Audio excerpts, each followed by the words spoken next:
Good afternoon, everyone. We just want to say welcome to another episode of Together We Rise, Building Our Nation. And as you know, if you've been following for a while, this platform really is about empowering others. Each one helps another. And this afternoon, we're definitely going to have a candid conversation that, be as interested as you want it to be because you're able to ask as many questions as you want on the outside. So with me, I have my niece, Brene Wright, graduate of Morningside Primary in St. Elizabeth, Jamaica, right in our community. Also a graduate of Hampton High School, that's also in St. Elizabeth. So, she's a young entrepreneur who definitely looking on a full journey ahead. But as you know, as kids, young kids growing up, there's so many questions, so many unanswered questions. And for that reason, I've decided to bring her on the platform and she's gonna introduce our guest for the day. So we're just gonna turn it quickly over to Brene Wright. Welcome, Brene. Okay, thank you so much, Uncle Ian. So, as he said, my name is Brene, past student of Hampton School, and today we do have Mr. E.J. Foster here. So, ladies and gentlemen, please join me in welcoming Anserd Julius A.J. Foster. He is a renowned soil scientist and a champion of sustainable agriculture. So, from his roots in Linstead, Jamaica, to his academic journey through the southern United States, AJ has cultivated a wealth of knowledge in environmental science with a passion for balancing agriculture, nature, and market forces. AJ has dedicated his career to developing innovative solutions for sustainable fertilizers and soil fertility. AJ enjoys spending time with his loving family and cheering on his favorite football teams. Today, we are excited to dig into AJ's insights on soil science, sustainability, and the future of agriculture as well. So, welcome, Mr. Foster. Thank you, Brene. Thank you, and yeah, and thank you for having me. And hopefully, I'll be able to share some great insight for your viewers. Perfect, perfect. All right, so I'll take the opportunity to answer. I'm gonna ask the first question to get you seated in, and then Brene is gonna really push it away from there. First thing we see where you're from, Linstead in Jamaica. So we just wanna ask you, what it was like growing up there in Linstead. Growing up in Linstead, for me, it was the way I describe for my growing up in Linstead. I grew up in a farming community, so I grew up in a community called Charlemont Farm, and so right around me was all farmers growing citrus, sugarcane, coconuts, um, pretty much you name it. And I've seen the transition in farming over the years. I've seen move from sugarcane to citrus and coconut production, and I've seen all those. So while I didn't farm, my dad, my biological dad, was a dairyman. So he worked in the dairy sector that was there at the time. So that kind of got me connected to agriculture. But growing up around farmers, I saw their struggles, I saw their plight, but I wasn't particularly interested in agriculture, to be honest. I had one interest. I really just wanted to play football. That's really was my passion, my drive. I really enjoy playing, and so growing up, I just soccer football was my thing. You could always find me playing, and school was just a ways to the means. Otherwise, other than playing football, and but growing up in a farming community, I didn't realize what was happening to me just being in that environment and the impact that it was having just sitting and listening to the guys over the years. So I always pay tribute to my roots there of growing up in a I like to say out my entire life I've always there've never been a time I'm not involved in farming since the day I was born. So always been around agriculture even today. So it just part of who I am. I was born in a farming community and I've lived my life thinking every waking day about farming since. Okay, perfect, perfect. And how would you say you balance your love for agriculture or nature, and basically the forces that come along with that. Do you have a personal motto or like a philosophy that really guides you as you're going? I wouldn't say starting out, as I said, I had no interest in agriculture. I was in a farming community, but I didn't. My passion was chemistry. I had a joy Wow. for chemistry, and so that passion for chemistry, always wanted to work in a lab. And I remember when I went to Charles. So initially, I went to Charlemont High School, and they didn't really have a great ag program, but they had a great science program. So the difference was but I was more about chemistry. But later, my mom decided to transfer me to dental. I don't know. She just wake up one day and think that was a great idea, and so she decided, hey, I think, and she transferred me to dental. And when I went to dental had a great ag program, but I wasn't interested in agriculture. I was interested in the sciences. But at dental, to do the sciences, you have to do agriculture. So I did not have a choice in doing agriculture. I wanted to do chemistry, but in terms I had to do agriculture. And so then when I finished, it was great. Then Case came to visit Dental, College of Agriculture. They came to visit to make their pitch about, and they started to show us all the beautiful beaches. And I'm like, that's where I want to go. It had nothing to do with agriculture, just the beach was there and the campus was so beautiful. I'm like, that's where I wanted to go. But initially I wanted to study. At that time, they were starting in nat sci, so I actually applied for the natural science. Mhm. And the day I entered, so and when I entered, I changed to ag general, and then I later changed to ag education because see, I didn't really know what I wanted to do, but I just wanted to focus on chemistry. But soil science, when I got introduced to soil science, I realized that that's where my passion lies because I can do chemistry and be in the field.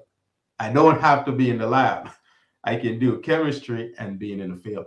So that's where that journey started, was the passion for chemistry, and then later discovering the area of soil science and realize how I can combine both. Okay, perfect, perfect. All right, And answer. right? One second, Brene. So listening to Answer, dear guys, this is one of the very reasons why I chose to bring on my niece Brene, right? As Answer would have just said, early in your career path, you're not even sure what you really want to do. And this is what happened to a lot of high school students. They get out of high school and really and truly, they're not sure what they want to do on a whole. And so I was going to say this, guys. Answer, AJ, but you hear me say answer. That's how I'm used to him. We went to college together. But I just want you to know this is a giant of a man when it comes on to knowledge. But answer, you came to case when you were about 15, 16. He was one of the youngest students among the batch. I'm talking among the batch that have people who were like 50. Most of us were like, was like about 50 years old, right? Yeah. With someone, you're coming into the culture, agriculture there, and not knowing what you're going to do, then you deal with all these fathers, even grandfather, but grandfather at the time. You know, what type of feeling was that for you, at 15, 16? That's how young you were basically when you started care. Yeah, for me, I started at 16, but for me, to be honest, when I came to KISS, I didn't think I deserved to be there. That's first and foremost. I never really saw myself. I mean, I was the first in my family to go to college, first in my community to go to college. The first in my community to go to actually one of the traditional high schools. So I was the first leading the pack in a lot of ways. And so when I went to KISS, I was like, what am I even doing here? I don't really deserve to be here. And so my first semester, I studied so much, I thought I overstudied. I mean, to be honest, I thought I overstudied and I didn't do that well. I didn't think I did well because I overstudied. The rest of the time, I just started enjoying myself and I did a lot better.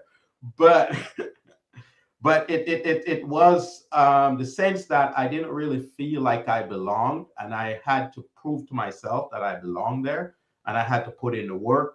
But I knew there was the things about me was one was chemistry. I love chemistry, and so I did chemistry, physics, the sciences was a passion for me.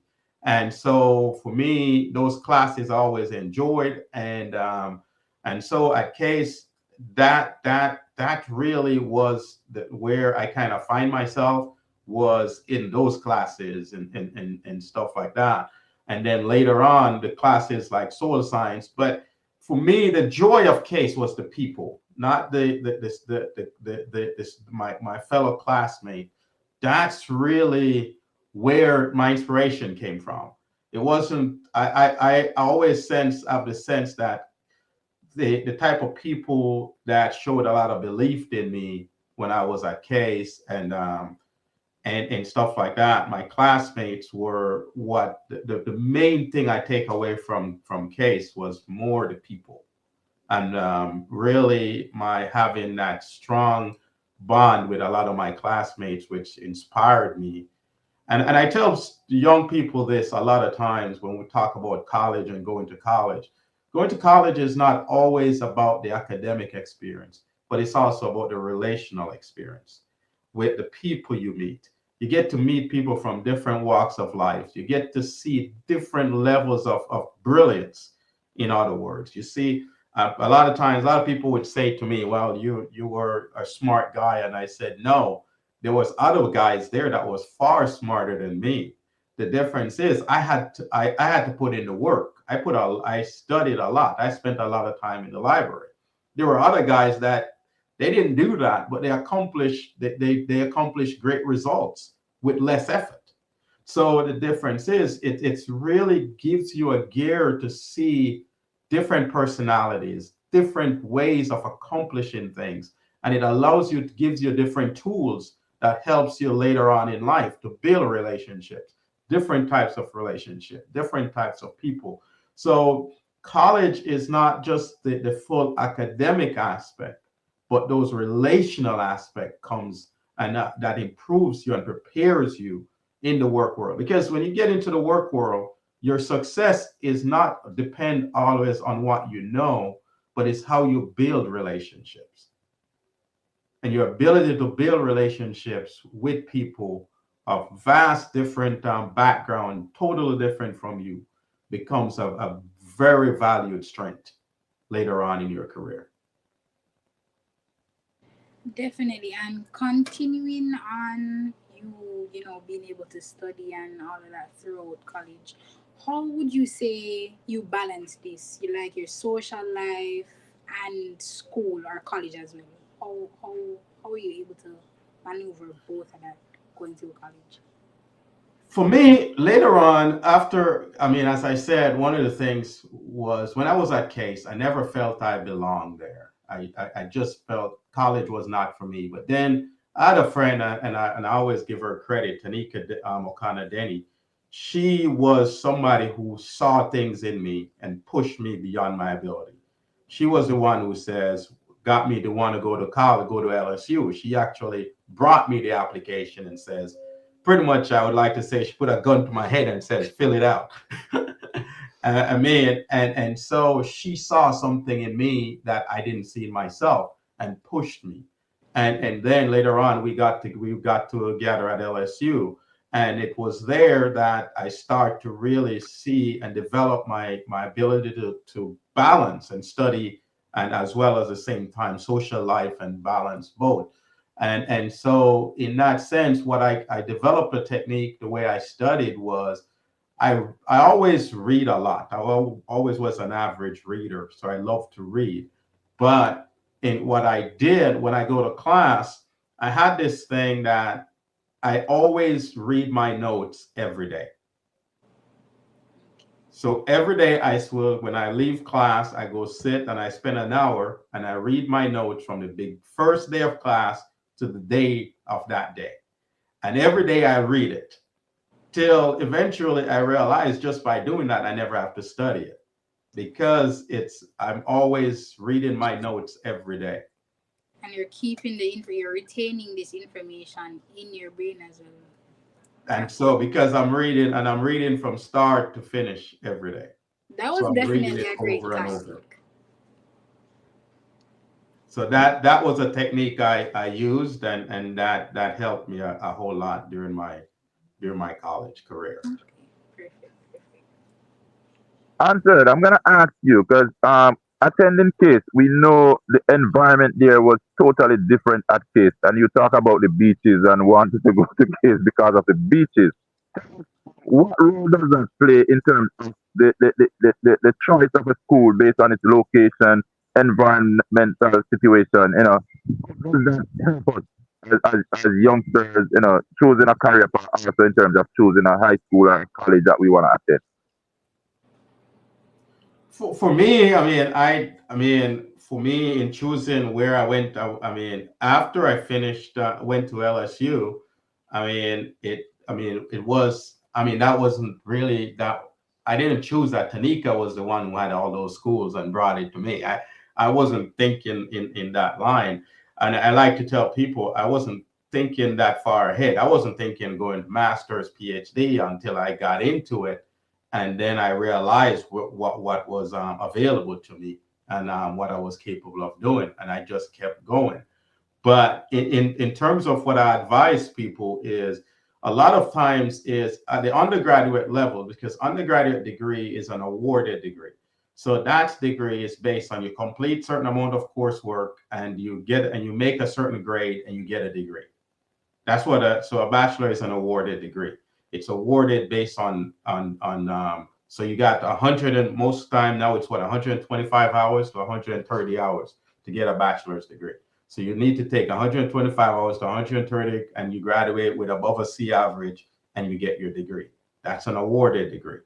When you get to a master's or a PhD, those are what we, especially when you do a thesis, is called a confirmed degree. That's why when you finish a doctorate, you're called doctor, because it's confirmed. It's not, it has nothing to do with how much you're academically pass, or you need to make them. So anybody that's finished a master's has a B average. Anybody who finished a PhD has a B average at minimum. Because to get the degree, you have to have at minimum a B average. So the difference is, but the degree is confirmed. That means it is something decided on by a committee. So you have a group, or you got a committee. So if you have a master's, you got a committee.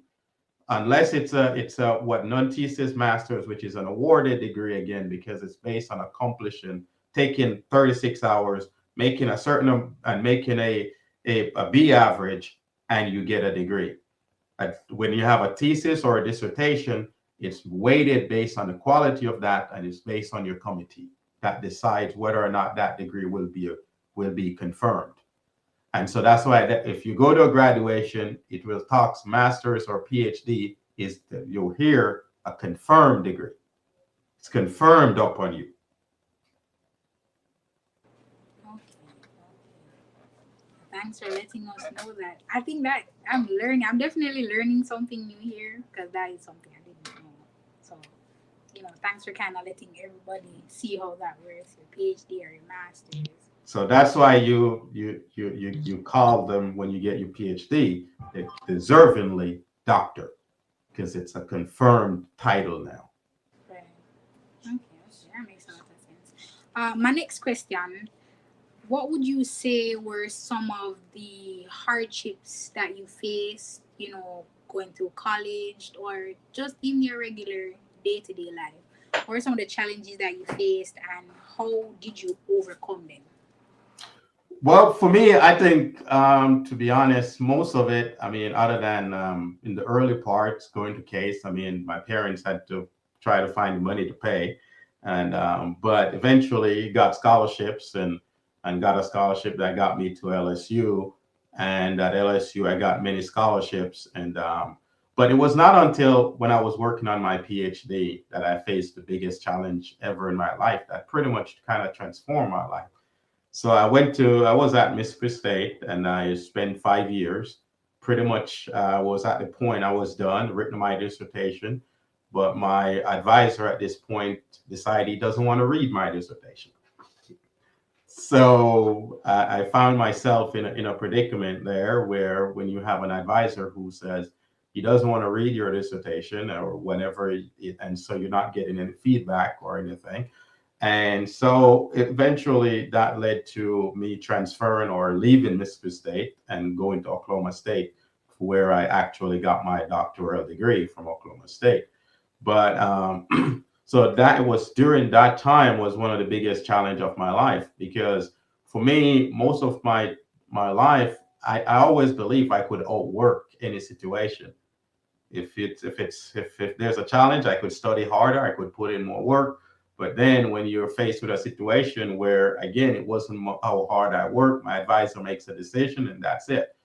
And I cannot, and you can't influence that in many ways. So the difference is that was one of the biggest challenge I've faced in my life. And that also where before then I wasn't a person of faith, but that got me to start praying. And during that time, I really discovered the power, the journey and the power of God at that point, and saw how good God is. Because I remember when I went to Mississippi State to do my PhD, and the reason I chose Mississippi State was they were paying me, they gave me a bigger scholarship than everybody else. I mean, so they really gave me, in recruiting me there, they gave me a big scholarship, and I was really excited about that. But then the way things turned out there didn't really favor. So when I was leaving Mississippi State going to Oklahoma State, and I only got an assistantship at first to go to Oklahoma State. And I was like going, God, how am I going to survive? I'm used to a certain lifestyle and stuff. And now I'm going to be paid just an assistantship. And I remember we're just praying about it, and says, but I know I was going to leave Mississippi State because it was going nowhere. I mean, with my advisor at the time. And so when and to me, it felt to me like it was the end of the world for me, because I had one goal in life at that point, was to get my PhD before I was 30. That was my goal. Get my PhD before I was 30. And I realized that dream was never going to happen. And so I thought it was going to be the end of the world for me. I felt this is one goal I'm never going to accomplish. But I mean, I gained strength. I gained strength because, and I give this example, a friend of mine asked me to drive him. He had to go to a court. He had some issues and he needed to go to a court date in Greenville, Mississippi. And he asked me to drive him there. And when I drove him there, he had to deal with his business. And I went and I sat into a court. And there was a 17-year-old boy that was being sentenced that day. And he was being sentenced because he broke into a lady's house, and when he broke in, he got shot, and but he was arrested. And they were sentencing him to 10 years in prison, 5 years with parole, and 17-year-old kid. And when I sat there and I hear the judge saying he's going to be sentence him, he's going to go in after 5 years, he is up for parole, and then when he gets out, he has to pay restitution to that lady. And I looked, and I'm sitting here, and I'm like, think my life is the end of the road for me. And I'm looking at that 17-year-old kid, wounded from a gunshot wound, standing there, being sentenced to 5 years to 10 years in prison, 5 years to get with parole, and then still has to pay restitution. And he's coming out, he's going to be 22, 23 years old, and his life is over pretty much. His life is already set way behind. And I'm here, already have a master's degree. And you thought your life was over. And I'm thinking, because I'm not going to get a PhD before I'm 30, my life is over. And that incident just clicked, and I said, no, I got so much more opportunity and potential to do great things. And that just really changed my thinking, because I realized that I thought I was in the worst. This was the worst day of my life, and I realized that young man, his life was really in a much worse situation than mine. And so it was for me so I went to Oklahoma State and was willing to start my whole PhD program over, just put it behind me, because what I saw from that young man, I said, no, he's going to spend 5 years. What for me, I can easily go spend another 3 years and get this degree. It's I mean that, and so for me, that moment was a changing point in my life, just sitting there and seeing what that young man's situation, and thinking my situation was really bad. Right. But let me finish. So when I went, so the thing is, I was concerned going to Oklahoma State. How am I going to pay for all this? How am I going to pay for it? An assistantship. I was at Mississippi State. I didn't pay for anything. The institute, they paid for everything. I was pretty good deal there. And so, but then I remember when I went to Oklahoma State, I went to the bursar's office, and I'm like, oh, I'm going to set up a payment plan. And also I can pay my tuition, because so how am I going to, so I don't have to pay everything. So I got to pay a payment plan so I can pay my rent and do all this stuff. I remember walking to the bursar's office, and I said, hey, I'm here. I'm trying to set up a payment plan. And the lady looked at my record and says, what are you doing here? Don't you know you got a fellowship? I'm like, okay. She's like, yeah, you got a fellowship. So we're actually going to pay you every month. So I'm like, I mean, that's when I start to realize how good the power of God and prayer is. I mean, that he took care of, I was actually going to Oklahoma State. I find myself in a far better position than I've ever been. I mean, an institution that they paid all my tuition and paid me extra money and everything. I mean, that, and the difference is, at that point, I was thinking it's the end of my life and I ain't gonna move. I mean, I gotta finish before I'm 30. I'm gotta do all this stuff. And not just that, but going to Oklahoma State, and I decided, it got me exposed to would transform my career. Because when I was at Mississippi State, my Ph.D., I was working mainly, actually what I worked on was more soil health issues, which are what today. But when I got to Oklahoma State, I got to work on more technological issues, using more sensor-based and technology and all that stuff. So the difference is, and by the time, so at Oklahoma State, I got exposed to some of the best professors. Well, one of my legendary professors I got to work with, Dr. Bill Ron, who is a legendary in precision ag and fertility, and spending time with him. So I got exposed the experience, the struggle, and then being able to really decide to put things behind you. And that's, so you asked one of the things that keeps me, I realized that life is about growth. Every living things grow.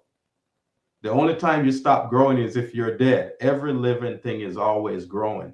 And so if you keep hanging to things of the past, you can't grow.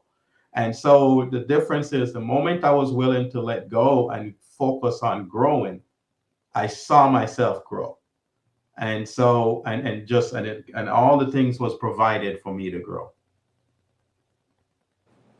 Right, because imagine you were really about to give up, thinking, oh my gosh, I have no money to pay for all of these things. And look at God. They're paying you now. They are the ones that would be paying you. That's amazing, actually. All right, 1 second, Brene. We have to take a minute here to acknowledge the presence of Tanika O'Connor Denny. That's Dr. Tanika O'Connor Denny. I mentioned, this is the very lady who would have inspired him, would have pushed him. And you see what he typed in here, pressure milk. So, Mr. AJ Foster, she knew it was within you, and that's why she put the pressure on. Tanika, we love you so much, Tanika. I really appreciate it. And this is what I'm talking about, guys. This is why we have a platform like Together We Rise, Building Our Nation, where one helps the other. You never know by sowing one seed. And I said, it don't have to be a plant, simple mean a tomato, a pepper, or whatever. It could be just one seed that you just put in a word into someone, just educating someone. And the very reason why I brought my niece on. And guys, she's doing an exceptional job. I want to give her a here. So much in her, and there's a road ahead of her that she has no idea about. And here you guys are giving her valuable information moving forward. And one of those information that I really want to stress is I would mind I could find somebody, who have a student loan. So many people are buried in student loan, but here we have two doctors, the Tanika Denny. We're gonna get her on the program. She's gonna come on another day, and they're gonna tell you that there is also road ahead that you could get scholarship. And so it's telling us he got a full scholarship. They pay them. And I think Tanika gonna have a similar situation. Guys, I'm loving this. So I'm gonna have my niece again ask more questions so we could dig deeper into Mr. AJ Julius Foster, brother. Thank you for being here. Thank you for sharing such knowledge. It is just so much fun. So back to you, Brene. Right, because trust me, I appreciate this a lot because as a, when you leave school, a lot of times, believe it or not, a lot of high schoolers, they don't know what they want to do. Like you, for example, you weren't really agriculturalist. Like that was not your thing. That was not what you wanted to go into. But the beaches. So sometimes it's just one thing that God puts in front of us that kind of pushes you to do something else. Because look at you now, you're super successful. And also, when we do leave school, most of the time, a lot of people or a lot of students in their mind, oh, we don't have the money to do this, I can't go to this school, so I can't do that. And then they think a lot of times that it's only student loan is the only way out. So thank you for like coming on here, letting us know that it's not just student loans. There's so many scholarships out there that you could apply for, and they even pay you. So thank you so much for being on here, letting me know, and any other of the youth that are watching us today. No, I mean, but a lot of it is also people finding, for me, and that's the blessing of God. I had people that believed in me. I had a professor at LSU, Dr. Maud Walsh, wonderful woman. I call her my mother, my other mother, because I remembered I came to class one day because I was telling her, some about some of my situation, and I came to class one day, and she said, AJ, your application for the scholarship is at the scholarship office. Already send it in. You need to go sign it. She applied for me. I just need to get over there and sign the thing to make sure that it goes in. She didn't wait for me to, and that's the difference is I saw there at schools like LSU and Oklahoma State, where you find professors that believed in you. And when they believed, they saw your potential, they believed in you, and they were willing to actually not just to take extra step to make sure you have resources and to put resources behind you to make sure you accomplish the potential they saw in you. And that's something I will say, and nothing against Case or anything, but that's something we should do at these institutions. When we see people with the potential, we need to put resources behind them. We can't just, we have to be recognized, be able to recognize and say, here is a student that we see that this student is going to go places. This student is going to do something special. Let's put resources behind them. And that's something we have to do in our institutions in Jamaica, is we have to be willing to do that, to recognize ability, the potential, see it, and put resources behind it.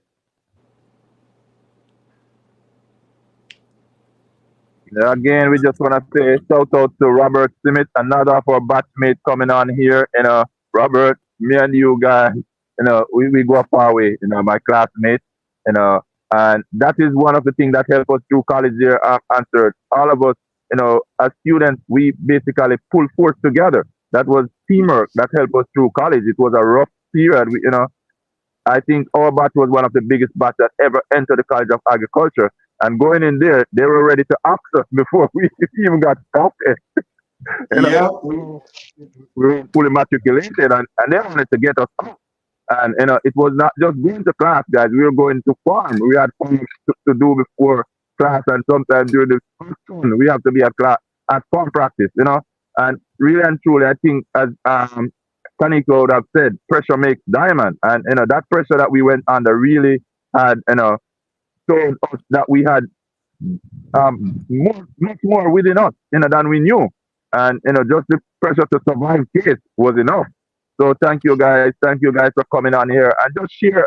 If you have a question, put the question in. The more question we answer, the better it is for these youngsters growing up. And as we said, together we rise is really to empower the youth. One help the other. So thank you guys for showing up here. And back to you, Brene. Right, and thank you so much. Like my uncle had said earlier on, a lot of times all you need to do is plant a seed. Sometimes we really just want somebody, a friend, a family member, a teacher, and as Mr. Foster said, his professor, we just need somebody that believes in us, because sometimes we don't believe in ourselves. We really don't. And you just need that one person or multiple people around you that do believe in you and push you to like reach your fullest potential because they see it in you. You might not see it, but they see it in you, trust me. And for my next question, I'd well, not really a question. Guys, Mr. Foster is not only an agriculturist, but he is a writer as well. So, this next question will be about your book. Are there any readers or any books that you read that kind of inspired you? Or what would you say really inspired you to write this book? To what inspired me to write this book was a friend of mine actually passed away about a year ago, year and a half ago, and he he wrote this little book for his kids because he always that he and when I saw that because and he said was he wrote the book because it's to tell this the tales of his upbringing to his kids and left it as a legacy for them and that kind of struck me and I said I need to leave a legacy for my kids of my journey and why I believe what I believe because like my kid would come home and and they'll ask about Halloween, why we don't go trick or treat, my whole list. And I'm like, that's because we belong to a different kingdom and we don't follow those rules. And it's hard for me to explain it sometimes. So I started to say, how do I put it into writing? And because that they can understand why we believe, why I believe, why I will do certain things differently from other people. So that's what inspired me. And I started to write it and I wrote it, and I had no intention of publishing it. To be honest, there was no intention to publish it. I just wrote it because I wanted to share it with my kids, and so it started with my journey of a couple questions that I asked, and I get back to that. But my wife was the one who, when she read it, and she's like, "You have to publish this because." There is so much people that will gain value from what's in here. You can't just give it to the kids. You need to share it. And so it was, and I'm like, do you really want me to share that people to know so much about me? And so, but she read it and then sent it to my mom. Read it, and my mom is a tough critic, and she felt it was, oh, this is really good. You should share it. And so those were that's how it ended up being published was, but it was written specifically as a legacy for my kids.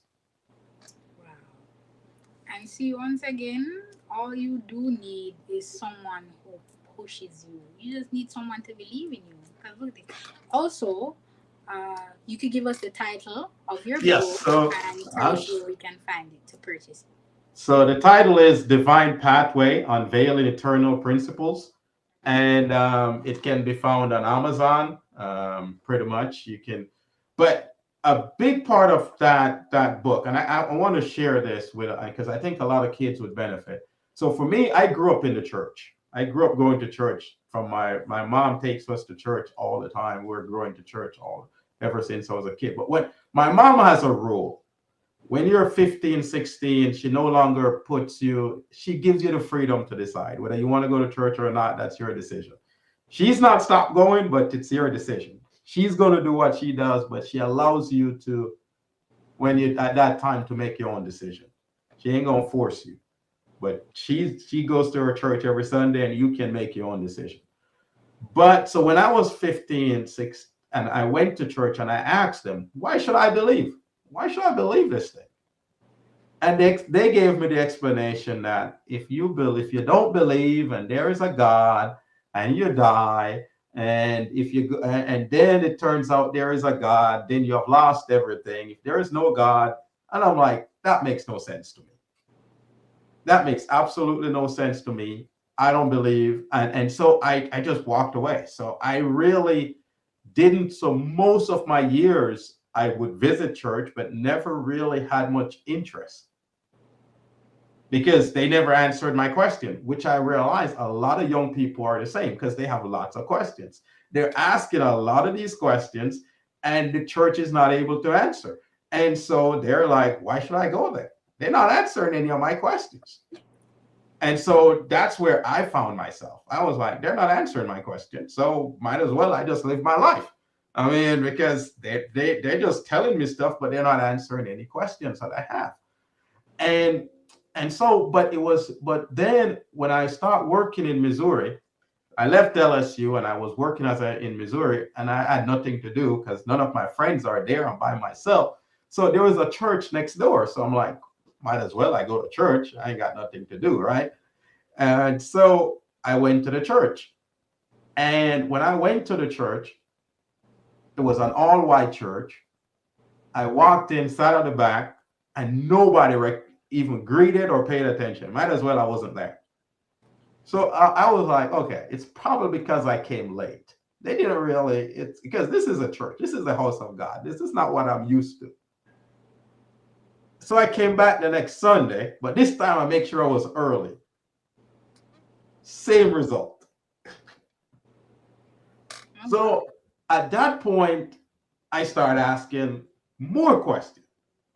Now is where I start asking, who is this God thing? Who is this God? Because I need answers now. Because if I go to a church, it shouldn't matter what race, what culture, whatever, because this is God we're talking about. And so I started asking a lot of those questions. And then I start to read and study. So I studied every religion and started studying all of that and starting to read everything I could. And I started to really now study the Bible for myself, because I want to know, who is this God?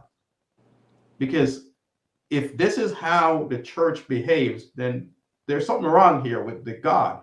I don't know. So I started out, and it's in the book, my journey, with 3 questions. And I started with this: what is truth? Because if I know what the truth is, that's what I'm going to follow. What is truth? I don't need to know. So I wanted to study what is truth. And then I want to know how to pray, because I realized everybody prays. So is the Bible way of praying the right way? What's the right way to pray? And then the third is, how do I live my life? So I wanted to know what is truth, how to pray, and how to live my life. And so those are the 3 questions. And I started that journey in 2006, when I started to read and study to really try to find out, gain answers to those questions.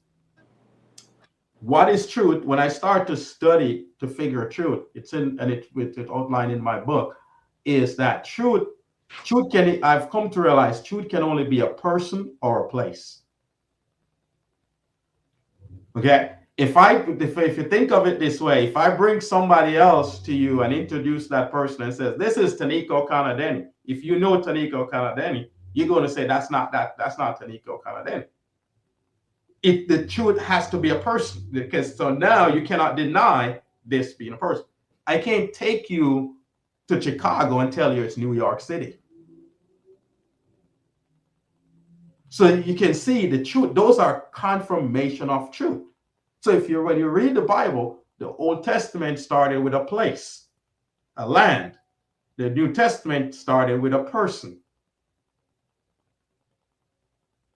So if you start to have a promise of a place and a promise of a person.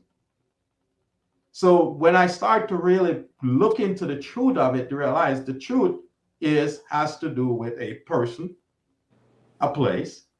So when you start to read the Bible, you realize the Bible is about a king, a person, and a kingdom, and his people. And so the moment I start to understand that and I start to read, I start to really know the Bible makes sense to me, because the Bible is about a king, his kingdom, and his people. And if you read right through it, because the truth can be the place and the king, the person. And so, because you can't bring somebody else and says that's the king. No, there's only one king. There's only one you. There's only one Ian. There will never be another Ian on the planet. He's unique. He's special. If you read through the scripture, the Bible, there's only one David. There's only one Elijah. There's no replica in the Bible. There's absolutely no replica. It's just one person, because the truth is an identity of a person or the identity of a place. So when I start to get those understanding, I come to realize that the truth is in the person of Jesus Christ, in the King, Jesus Christ, who came as a king that returned to earth, the king who returned to earth. And so for me, and then I start to study how to pray. Jesus gave us, he tells us exactly how to pray. He didn't leave, Jesus didn't leave. He gave us in fully, he tells, this is how you pray. And he gave us the Our Father prayer. He says, this is how you pray. He told us how to pray. And he told us to be persistent in our prayers. He told us, so he didn't leave anything for misinterpretation. He told us exactly how to do it. And then he told us, how do you live your life? He actually told us, if you want to be successful in life, how do you be successful in life is to find somebody that's successful and and copy what they do. If you can do that, you'll be successful. So if you look at the life of Jesus and you copy it, you're going to be successful in a similar way. So the thing is, Jesus showed us, so what did Jesus do? He says, I came so that the Holy Spirit could come. What was the purpose of the Holy Spirit? To teach you to live like Jesus. So that means you can copy his life, because he have sent the Holy Spirit to teach you, to guide you to live that way. So for me, when I started to understand and put those pieces together, the Bible makes sense to me. The scriptures now make sense to me. And for me, I started to see that living with that mindset of a king, understanding God to be king, because the king, it says, seek the kingdom, and then all these things shall be added on to you. Because if you live in a kingdom, it's the king's responsibility to take care of all his subjects. If any king that fails to do that is not a good king. So that's kind of what my book is about, and embracing a lot of that I've learned through the years that I want to pass on to my kids, so that they can understand why I do things and why I think this way. And also, it also talks about the people who have influenced my life towards that type of thinking as well. And so it's really, and then there is a chapter on my father, because my biological father, who it's called The Legacy of My Father, because he kind of left us but I felt in his latter part of his life, he kind of realized his mistake. And I realized that a lot of people in life, sometimes we make mistakes and we don't know how to fix them. But the difference is, as I said, we don't want to hold on to the past. We got to be growing. So the difference is, if you're growing, it's best to go and just make that person know you're not the same person who made that mistake. You have grown. So the person who made that mistake 30 years ago is not the same person 30 years later.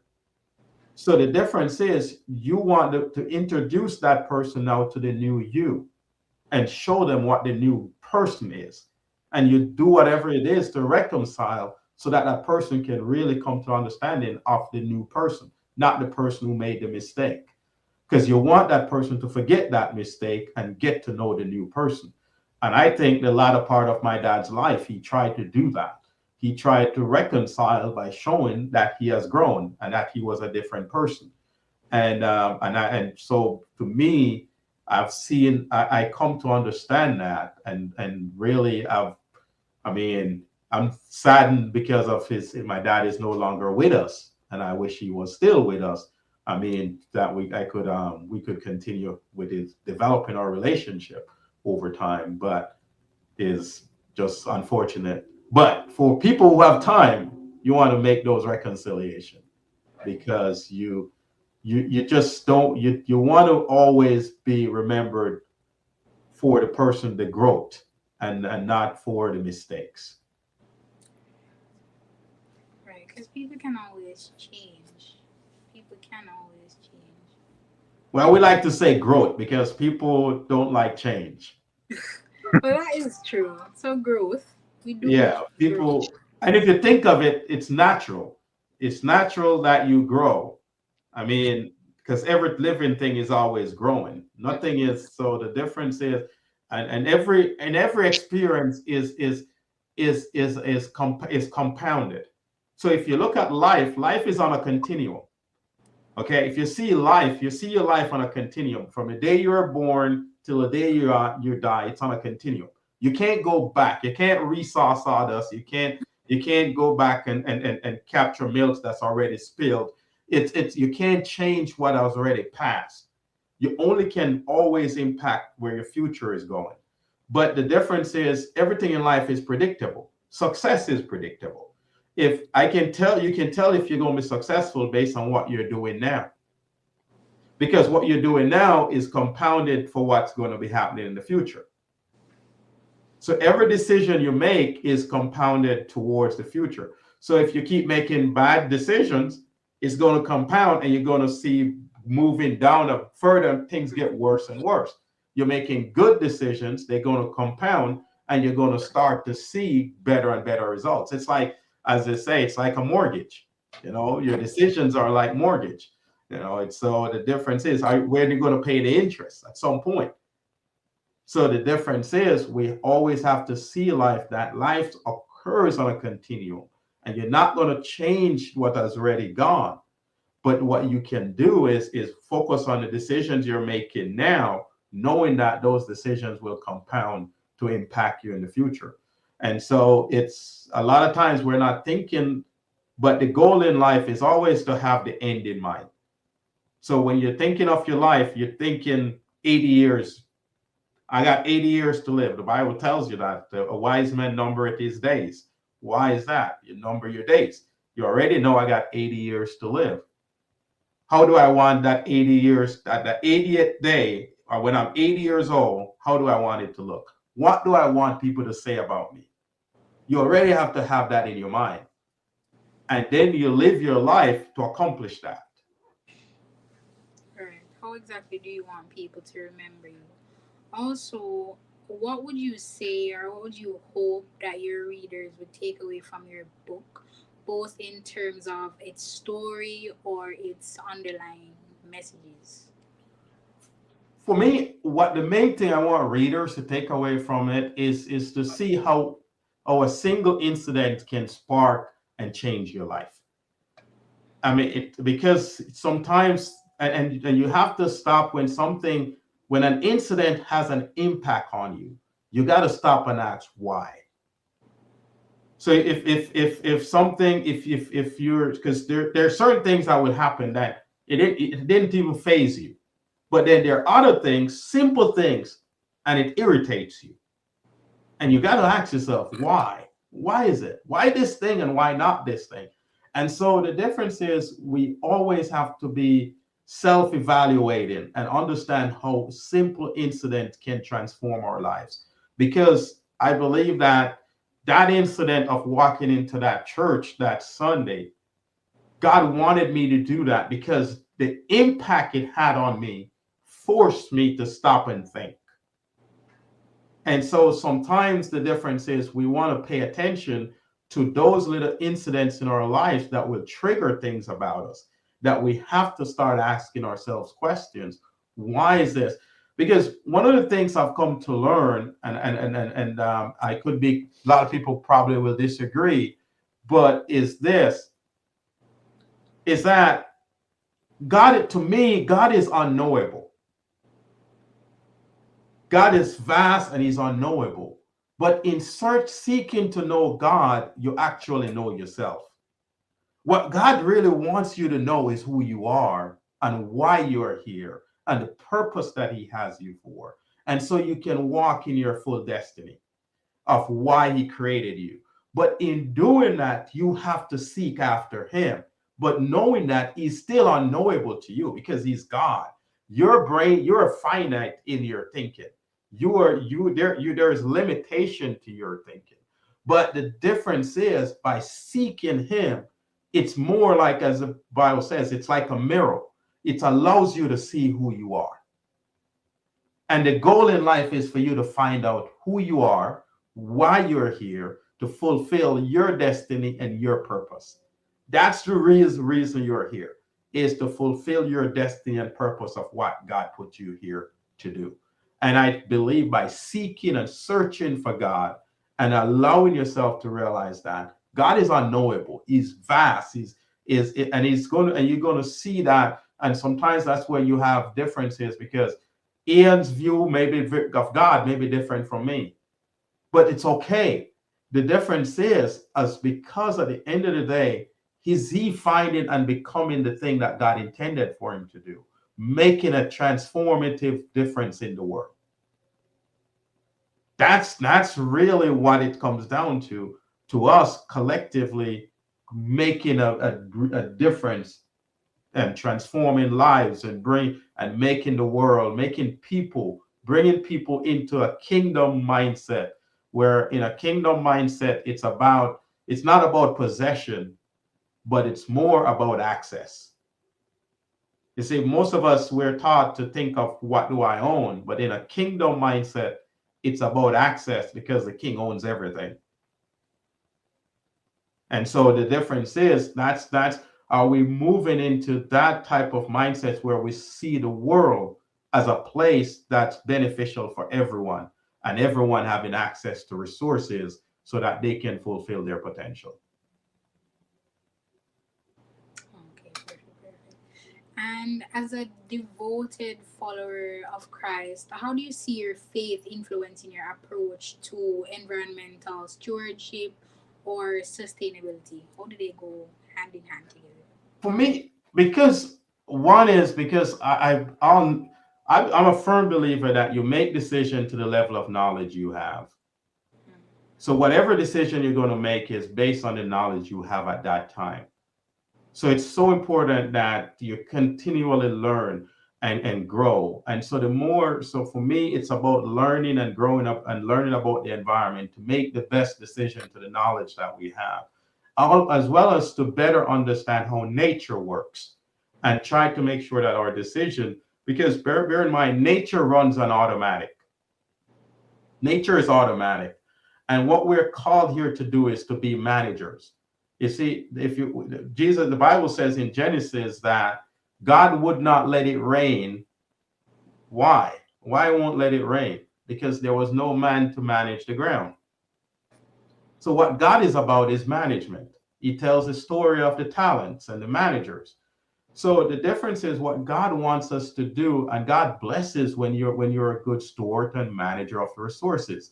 So the difference is, for me in my career, I'm always have to be thinking of how am I going to be a good manager of the resources of the environment, and really pursue knowledge to make sure I have the right knowledge and understanding of the resources or the decisions that needs to be made.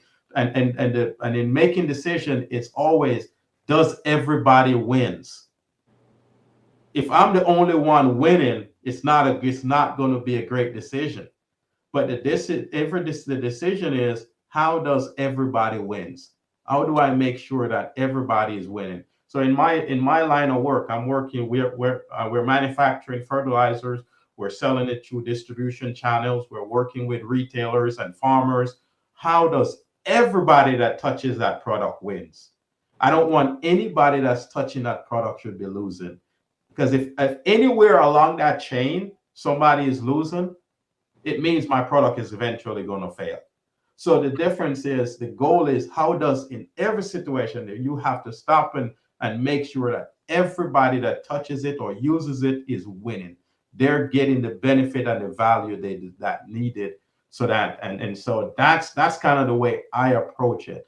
Is in my life is realizing that, number one, from a kingdom mindset, the king wants everybody to have access to resources and to fulfill their potential. So everybody has to be winning.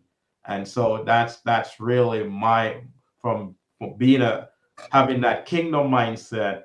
And in my world of work, I try to make sure that everybody is winning at all times. Thing as it seems to me, you definitely are a great team leader as well, because you do want everyone to win. Yeah, I mean, because you want, and the difference is the some of the times, I mean, like in soccer, I used to coach soccer, and sometimes you lose, but you still win. Because the difference is, it all depends on the goal you set. If I set a goal for my team to play a certain way, and we played a certain way, but we still got beat, that's a win because we accomplished our goal there. Yes, we didn't win the game, but there is a win because there is another a goal. But when you're looking, as we get better at that, eventually we know a win is going to come. So the difference is, it's a lot of it is really knowing who you are. That's one of the key. And as you look at Brene, as you look into where you want to go, you have to spend time. Look, who am I? Where are my strengths?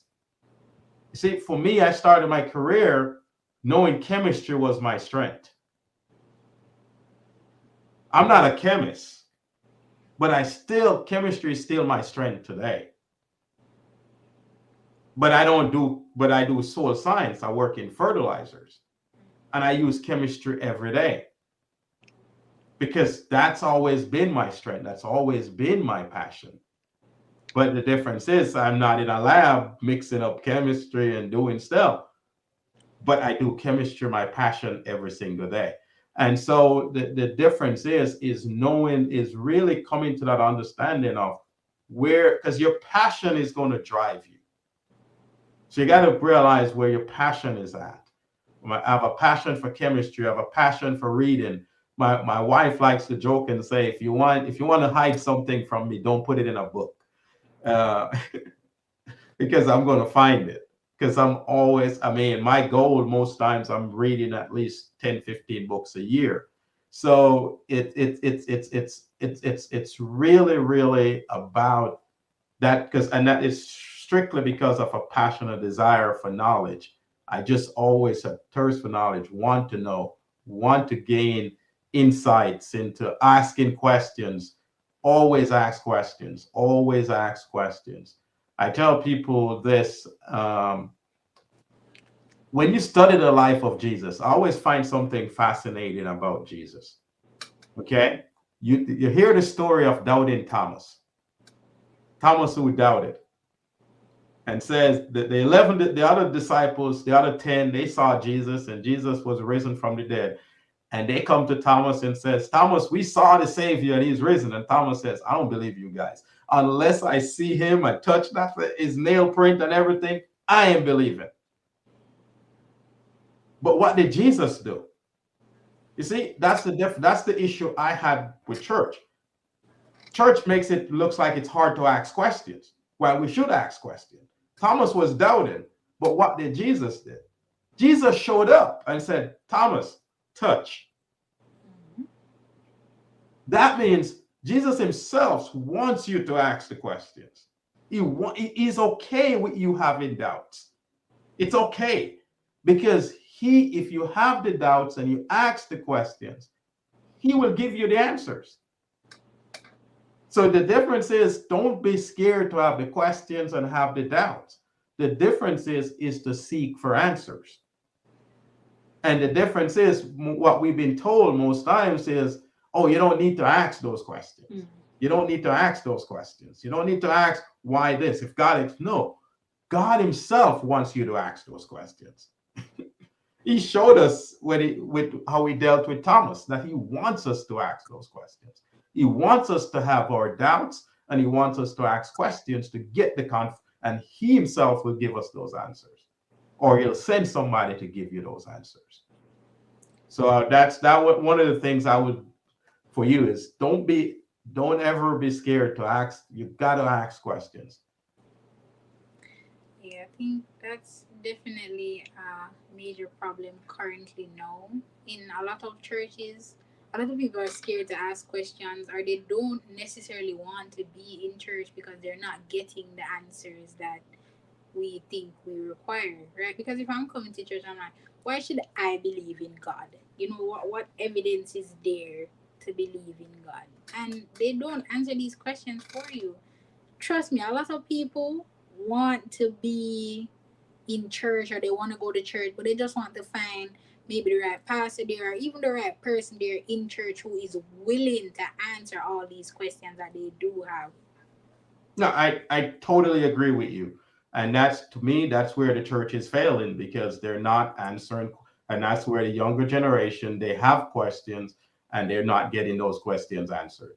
And we have to answer those questions. And we can't be scared to answer those questions, because and give or point them in the direction to get answers.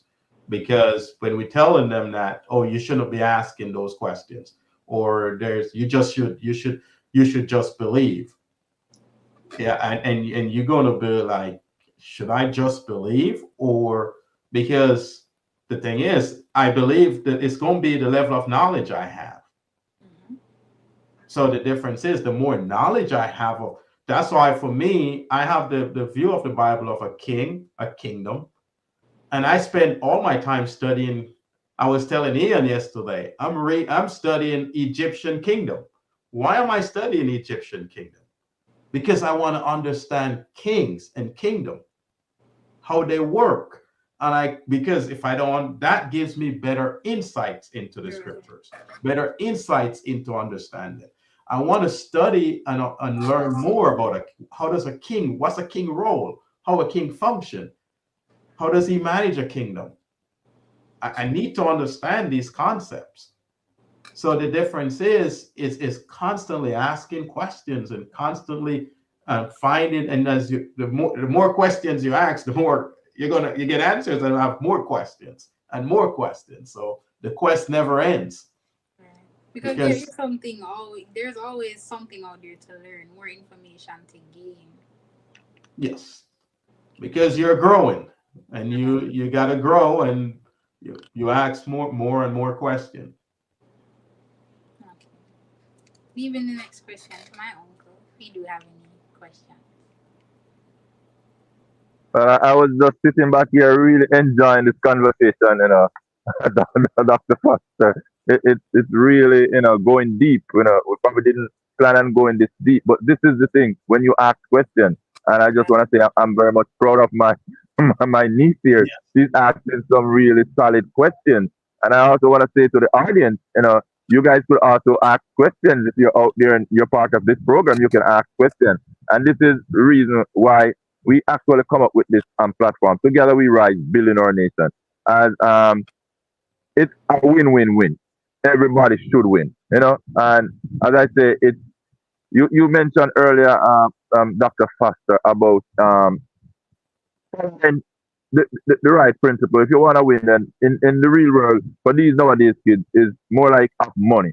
And I say, if you're gonna go and follow money, follow the smart money. If you wanna be rich, follow the smart money, because then you'll get to the riches. Because there is a process. There's a road that leads there. And all you need to follow and ask the right question as you go.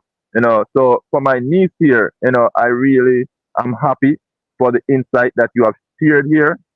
For her going forward. As I said, she's still young. She just leave high school, so there's a long journey ahead. And the earlier she can answer some of these questions, the better it is for her. But what way to grow than to help others grow? That we have traveled the path already. We can come and we can basically impart our knowledge. And that's the reason why I don't think anyone should be selfish. If somebody pass you and let the ladder down to climb up, don't just pull up that ladder once you get to the top. Drop some more. Let others find the same pathway.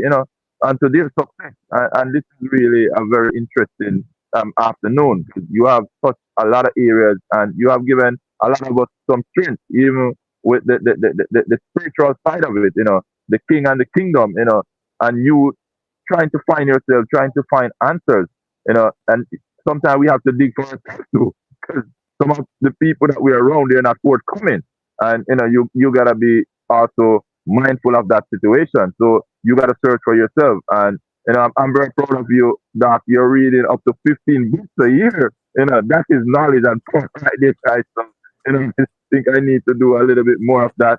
And in all I'm saying, I said, this is it, guys. And we were talking how you get on here. I decided to ask Dr. AJ Foster to come on here. Is that we were talking, and you mentioned a book. I was talking about Father's Day, coming up and putting on this event in Jamaica, and we're gonna do something for the father, free health assessment and so forth. And all of a sudden, you said you have a chapter in your book that's the legacy of a father. I said, hold it right there, right there. It's like I could see where there's a connection, and just lately it's just like connection after connection. We're connecting with the right people. My niece is here; she's on the platform. I actually flew her in to help me work on this project that we're gonna be doing in Jamaica, and she's loving it. She basically is like, "This is something I wanna do," to help others grow. And we're just saying, guys, and if you haven't been aware of this, we're gonna be having. I've been telling him about it. That show you how much she's interested in this. Right, because when my uncle came to me the idea, not just the Together We Rise Building a Nation organization, but the event that he plans on hosting in Jamaica, I was very excited because me personally, I've never seen anyone that driven to grow our community. A lot of times you have people from your community, they leave, they become so successful. I'm not saying anybody is forced to, go back to their community and give back or whatever. But to see that my uncle is so dedicated to giving back to the community, not just the younger heads, but you know, older people as well, because what we focus on is not only just a healthier lifestyle, but it's basically to let the youths know it's not only about fast cash to make money. You can be an entrepreneur. It's not gonna take a day, 2 days, a year, whatever. You just need to put in the time and work. You can build your own business. You can be an entrepreneur, and that's what we're promoting. Good health, sustain healthy so you can live a long, healthy, lasting life, and to basically grow the youths as well. Because we do plan on creating online stores for them at this event that we're gonna be having. We're gonna be talking a lot about the healthcare sector of this because my uncle is a nurse, as you know, so he's great at it. But I'm just so happy that he wants to give back to our community to uplift the people of our community. Because as I said, I've never seen anyone try to give back to my community the way my uncle is. Mhm. So in this, Dr. Pastor, similar like you're on here, we're planning. I've seen we're in high school. We have like career days. There where people come in and give you a little heads up on the career pathway and so forth. I want to also bring, as I said, it's not just planting a seed. So we want to bring back agriculture, which I want to have a child to bring home two plants upstairs. Two tomatoes, plant one in good soil, plant one on the other side where you don't give it any nourishment, no sunlight or anything. I just watch them grow together over time and see what will happen to the one that you don't feed, versus the one that you feed, that you give some love, show some love, and watch that plant grow. It's gonna flourish. It's gonna have beautiful leaves, pigmentation. Everything about it gonna be fruitful and looking good. Whereas the one, if you don't put any time in it, any effort, sooner or later it's gonna wilt and die. And I want them to actually grasp it and get it. But then again, I said, guess what? We're gonna bring in people, and this is to sow the seed of knowledge in part onto them, you know, whether the career part they want to go. So we're gonna be inviting different people into the community to talk to them. So if a child wants to be a police officer, we're gonna have officers there. You want to be a doctor, doctors will be there, and they'll be imparting their knowledge in terms of the road ahead.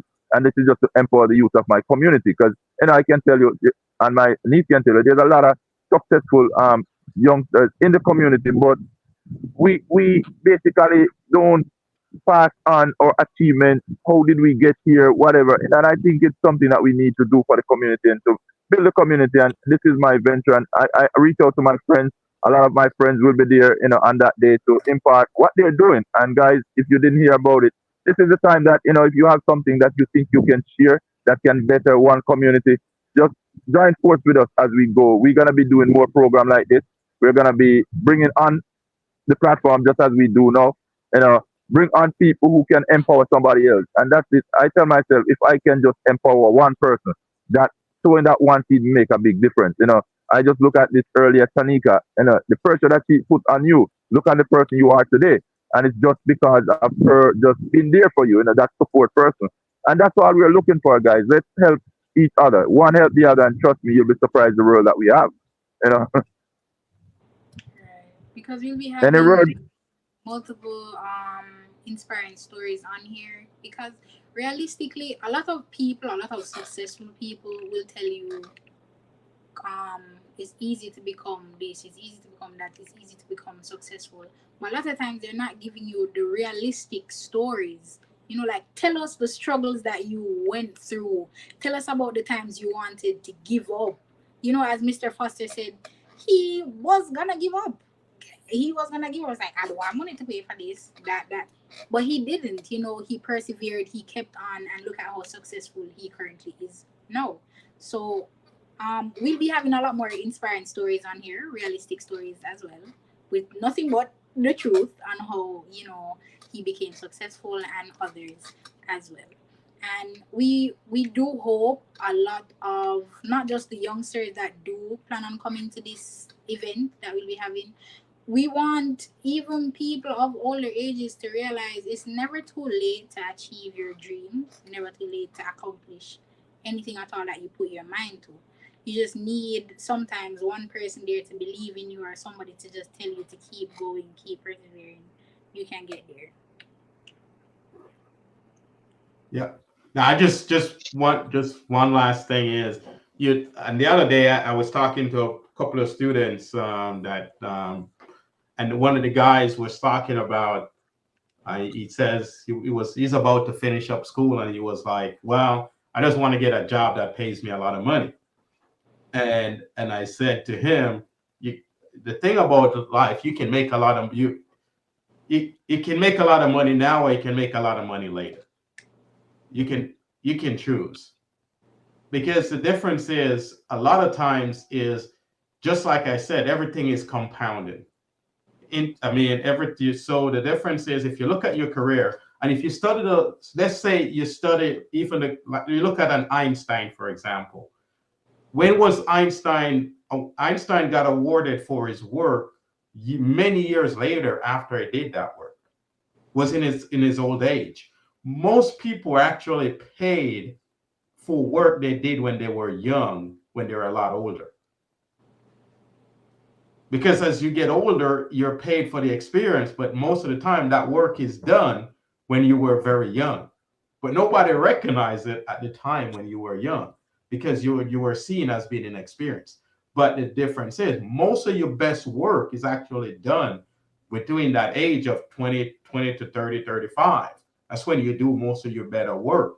But then as you get older, because you get more experience, people start to value those work a lot more, because it's not what you think, it's about the value people put on your work.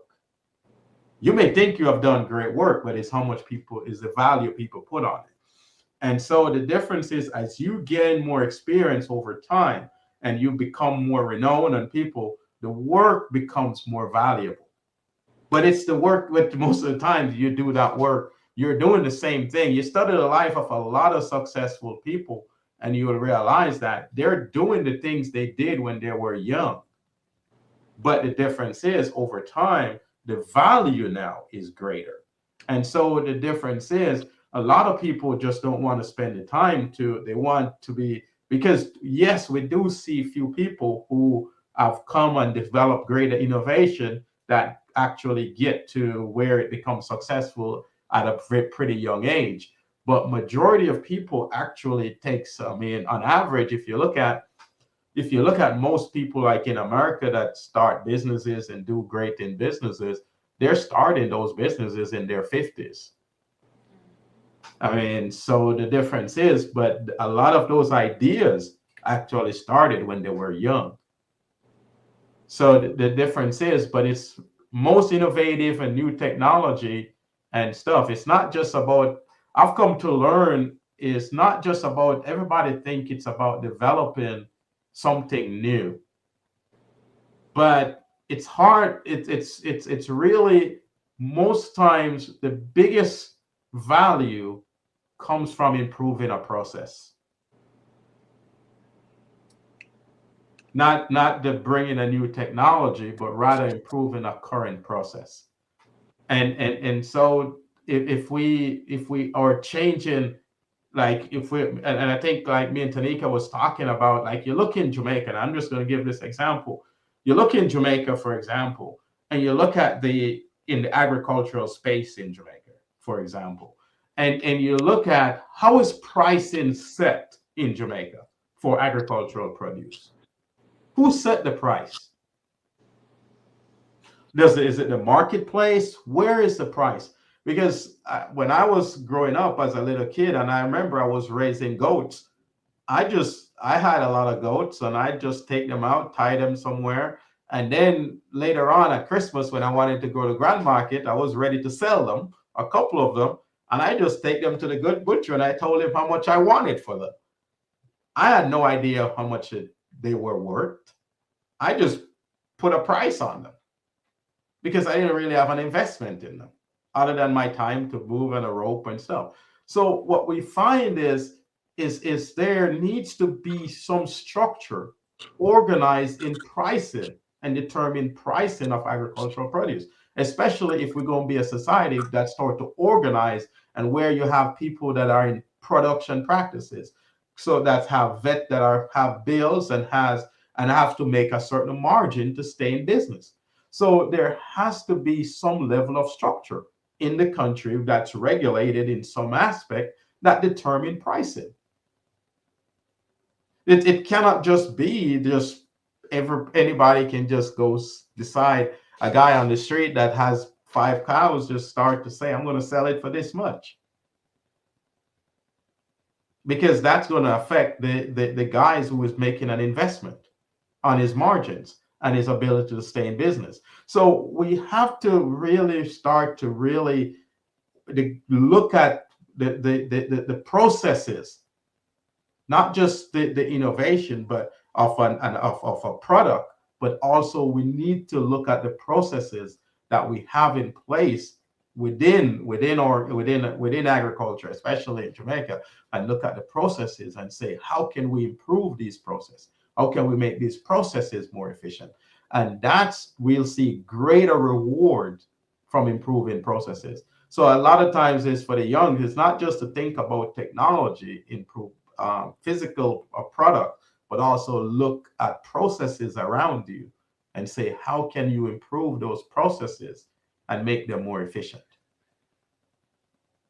Right. And as young people, a lot of times we do not appreciate the process it takes to getting something to where it is currently. We just want it to be done now, at the snap of your finger. You just want to create something this quick and it's supposed to be done right then and there. But as you said, the process of how things come about, and then we should all learn how to basically make something better, something that was already created, kind of add to it to see how you can make it better instead of trying to constantly create something new. Yeah. All right. With that said, answered. I just want to say, man, powerful teaching here today. My niece, I'm proud of you, and the way I'm proud of you guys. At the end here, I still want you guys to give Brené a cheer. This is her first time coming on a platform like this, but I think I see it in her that she has a passion for certain things, and I think this is gonna be a platform where we probably gonna see more of her. If you love her, guys, give her a heart, and I just let her do the final wrap up. I'm proud of you, Brené, and thank you again, Dr. Watson. Really appreciate you. Thank you so much for having me, and thank you, Brene. You did wonderful. Thank you It so much. was fabulous. Thank you. This was quite an informative meeting that we had here, guys. I'm honestly gonna take away so much from it. Um, I enjoyed having this talk, as I said. I'm truly grateful to my uncle for bringing me onto his platform and giving me the opportunity to do this because, believe it or not, this is actually something I'm very passionate about. I do enjoy talking. I really do enjoy talking. So, like interviews, stuff like this. I'm really glad for the opportunity. Um, yeah, so thank you so much for having me on here, Uncle Ian. It was really nice speaking to you, Mr. Foster. And before we do end this, I'd like to say, or I'd like to ask, what would you say to the youths that are watching, or anyone that's currently watching? What would be some good advice you give them going forward? Well, for me, and this is an advice and I'll give to my kids. There's three things. Number one, you got to know where you're going, because if you don't know where you're going, any road will get you there. And number two, never quit. If you never quit, and number three, trust God to do His part. Right, once again, thank you so much, Mr. Foster. And guys, feel free to comment down below if you'd like anyone else, if there's anyone else you'd like to see on our platform, which you think this would be great for them as well. And feel free to send in any questions you would like us to speak on or any topic you'd further like us to discuss on it. Thank you, guys. This was amazing. Thank you for all the viewers, that came on here and give us your strength. Putting on the little comments, it make a difference. And you know, just happy to see my brother here, my brother-in-law, see my classmate, my past batchmates. Everybody come on, and I really believe that we all come together in this. Together we rise, building our nation. We have such wealth of information, such wealth of knowledge that the room needs to hear, guys. So as my niece said, if you have any idea, anyone you want to bring on, the platform welcomes that. We can do a whole platform with six, seven, eight, nine of us. As a matter of fact, we're talking to Tanika, and Tanika, we have a lot more to discuss, but we're gonna bring Tanika also on the platform here. That Dr. Tanika Okanadeni, and she actually is one of the persons that's behind Anserd getting to where he is. Mr. Wally B, man, I just gotta big up all my friends here, my Seth family coming in here, and I gotta go back to Tanika little comment, guys. And the thing is, when you comment, guy, I can always just put it across. There she goes. This is probably the best comment for the day. Pressure makes diamond. And definitely we have a diamond before us here today. That is Dr. Julius, AJ Foster, man. You really, have turned out well. Tanika, thank you for putting on the pressure on him, because we definitely see a bright, bright future. And this is just the beginning, because I said he is pretty young. The man entered college when he was just 16 years old. And he still looks like he's 16 years old. Good on that side. But man, it was just a pleasure just to see you guys showing up here, on the platform. We really, really appreciate you guys. And going forward, guys, we can only get better. But just know that if you can just empower one person, just one person, can look at it. Tanika helped Answered by just pushing him along. You can count the amount of people that Answered have now impart his knowledge onto. You tell you are going into the classroom. That's a whole generation of wealth going out there, and a generation of knowledge through his teaching that is going out there. But guess what? It just takes one person to just speak into his life and say, just keep going. He mentioned when he was about to give up and go in the court, just to see a young man gonna be put away for quite a while. And when you look at yourself, you're like, man, got a lot going on here. There's no way I'm gonna stop now. Because look at somebody who has so much going. I'm not the worst, and no matter the point that you hit in life, guys, sometimes you'll hit rock bottom, but sometimes that rock bottom is just really to you to feel what toughness is. You don't want to stay down there, and you're gonna rise again. But I'm really appreciative of these kind of stories, and I'm just gonna say it again, man. Dr. AJ Foster, We thank you very much for coming on here. Brene, thank you very much. The audience, we thank you. We appreciate you guys. We love you guys. Just keep on watching, keep on following, keep on sharing, and we look to see you guys at the Father's Day event, which is gonna be held in Elizabeth, just above Junction, guys. So it's gonna be the intersection. I would say it connects three communities together: Red Bank, it connects Morningside, and it connects my area, Melton District. This is where we want to start empowering our community first. And if you have project guys for your community, just know that we want to be a part of it. So we want to start empower community by community. We want to just bring everyone on board and see how well we can serve the better nation, how we can serve Jamaica, the wider world, and a whole. What I'm doing now, and I see my niece, you can see the passion that she has. Man, I love her. Really, we're gonna end the program here. Any last word? This is it. And guys, Thank you you. could comment your last word.